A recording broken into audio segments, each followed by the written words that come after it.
दोस्तों, हम गरीब तब होते हैं ना जब हमारी सोच गरीबों जैसी होती है। हम मेहनत करने से कतराते हैं और अपने आरामदायक ज़िंदगी बिल्कुल सेफ जोन में ही रहना पसंद करते हैं। कुछ भी मेहनत नहीं करना चाहते और जो कुछ भी जैसा मिलता जाता है उसी उसी में बहुत सेटिस्फाइड रहते हैं। और सेटिस्फाइड रहते हैं तो जब हर चीज़ में आदमी सेटिस्फाइड रहेगा तो वो गरीब तो रहेगा ही। जैसा भी है, कुछ भी है, मिल जाएगा जब उसको आराम से, तो वो गरीब ही बना रहेगा और वो अपनी स्थिति से उबरना नहीं चाहता है। नमस्ते दोस्तों, मैं अनुराधा अपने चैनल अनुराधा ज्ञान में आपका स्वागत करती हूँ। दोस्तों, कैसे हैं आप? मैं उम्मीद करती हूँ आप सब बहुत ही सुखी, संपन्न और खुशहाल होंगे, स्वस्थ होंगे। आज एक छोटी सी कहानी के साथ। एक गुरु और शिष्य होते हैं। जो गुरुजी होते हैं वो जगह जगह जाकर वो शिष्य उनका बहुत प्रिय होता है। उसके साथ वो गांव गांव और शहर शहर जाते रहते हैं, हमेशा भ्रमण पे रहते हैं। और भ्रमण पे रहते हैं तो नई नई चीज़ें सीखने को भी मिलती हैं। तो उनका वो जो प्रिय शिष्य था वो उनके हमेशा साथ में रहता था। ऐसे ही गुरुजी एक बार एक ऐसे ही गांव गए। तो गांव में गए तो एक घर के पास रुके। तो घर के बाहर रुके तो देखे उस घर के इधर इर्द गिर्द बहुत ज़मीनें बहुत थी और बीचों बीच में वो घर बना हुआ था। तो वहाँ गए। उनका जो घर के मुखिया थे सबने उनका आदर सत्कार बहुत किया, बहुत अच्छे से उनका आदर सत्कार किया। लेकिन गुरुजी एक चीज़ देख रहे थे कि वहाँ पे जो वो लोग थे वो बहुत ही नॉर्मल सा जीवन जी रहे थे, बिल्कुल गरीबी रेखा का जीवन जी रहे थे। कि इतना उन्होंने देखा था, इतनी बड़ी ज़मीन है और घर भी ठीक ठाक था, लेकिन ये लोग इतना ज़्यादा कैसे सादा जीवन जी रहे हैं, उनको समझ में नहीं आया। तो गुरुजी ने थोड़ी देर बाद गुरुजी ने पूछा, उनकी गरीबी का कारण पूछा, क्यों गरीब है। तो उनको वो कहे कि कुछ नहीं गुरुजी, ऐसे ही कुछ समझ में भी नहीं आता है, क्या करें कैसे करें।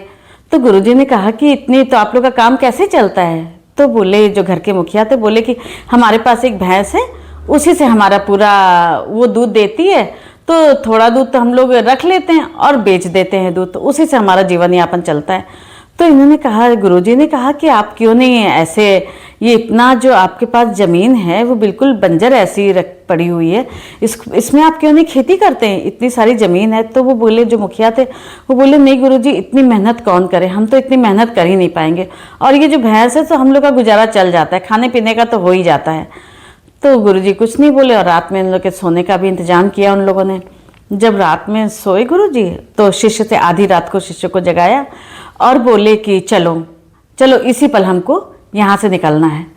तो शिष्य भी तुरंत ही बात मान के तुरंत उठ खड़ा हुआ और बोले कि उस भैंस को खूंटे से निकाल रहा हूँ, उसकी रस्सी खोल दो। तो शिष्य कुछ नहीं बोला। शिष्य सोचा कि अरे ये भैंस ही तो इनके जीवन का एकमात्र सहारा है, जीवन यापन का। अगर यही चली जाएगी तो कैसे इन लोग का क्या करेंगे ये लोग। लेकिन शिष्य ने सवाल नहीं पूछा, उसने भैंस को खोला और गुरु और शिष्य दोनों चले भैंस को लेके। फिर उन्होंने गांव से आगे बहुत दूर चलते चले गए, एक जंगल में उस भैंस को छोड़ दिया। अब जब उस जंगल में छोड़ दिया, फिर गुरु और शिष्य अपने आश्रम में चले आए। यहाँ थे तो ऐसे ही साल दर साल बीतते रहे और गुरु जी की मृत्यु हो गई। और उसके बाद जो शिष्य था उसको गुरुजी का दर्जा उनको मिल गया, शिष्य को, क्योंकि वो उनके प्रिय शिष्य थे, उसको जानकारी भी बहुत ज़्यादा थी। तो वो शिष्य गुरु बन गए। ऐसे ही दिन बीतते रहे, लगभग 8-10 साल बीत गए। और ये जो शिष्य गुरु बने थे वो रोज़ सोचते थे उनके बारे में कि क्या हुआ होगा उनका, कैसे उनका जीवन यापन चल रहा होगा।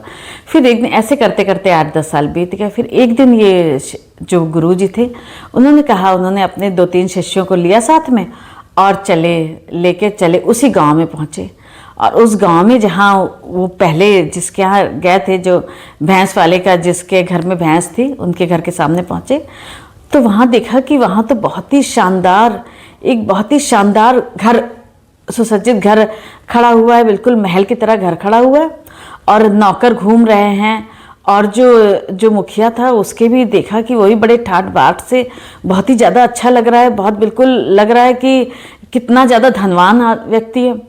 तो ये जब पहुँचे, वो जो शिष्य था वो पहुँचा तो उनसे दोनों का नमस्कार हुआ, आदान प्रदान हुआ। तो बोले, जो वो मुखिया थे उतना पहचान नहीं पाए। तो ये शिष्य भी उनको देखा, शिष्य तो रोज़ सोचता ही था उनके बारे में, तो शिष्य तो बोला ही नहीं था। तो वो मुखिया बोले कि मैं पहचान नहीं पाया आपको। तो शिष्य ने कहा, हाँ आप जान नहीं पाए, कई सालों पहले मैं अपने गुरुजी के साथ आपके यहाँ आया था। तब मुखिया ने तुरंत जान लिया। तो बोले, हाँ, बहुत आदर सत्कार किया, बैठाया। फिर बोला, तो ये शिष्य थे, बोले कि उस समय तो आप लोग की स्थिति बहुत ही दयनीय थी, ये इतना ज़्यादा आप लोग कैसे समृद्धशाली हो गए, कैसे इतने ज़्यादा धनवान हो गए। तो जो मुखिया था वो कहने लगा कि हाँ, उस समय हम लोग की स्थिति बहुत ख़राब थी, वो हम लोग की एक भैंस थी, उसी से हम लोग का गुजारा चलता था, और मैं सोच भी नहीं पाता था कि मैं कभी इतनी मेहनत करूँगा। तो उसने कहा कि लेकिन ऐसा पता नहीं क्या हुआ कि भैंस, आप लोग गए, उसके बाद भैंस भी चली गई, कहीं चली गई, भैंस भी लापता हो गई, और हम लोग उसको बहुत ढूंढे, बहुत ज़्यादा ढूंढे, बहुत परेशान रहे, और वो बिल्कुल नहीं मिली।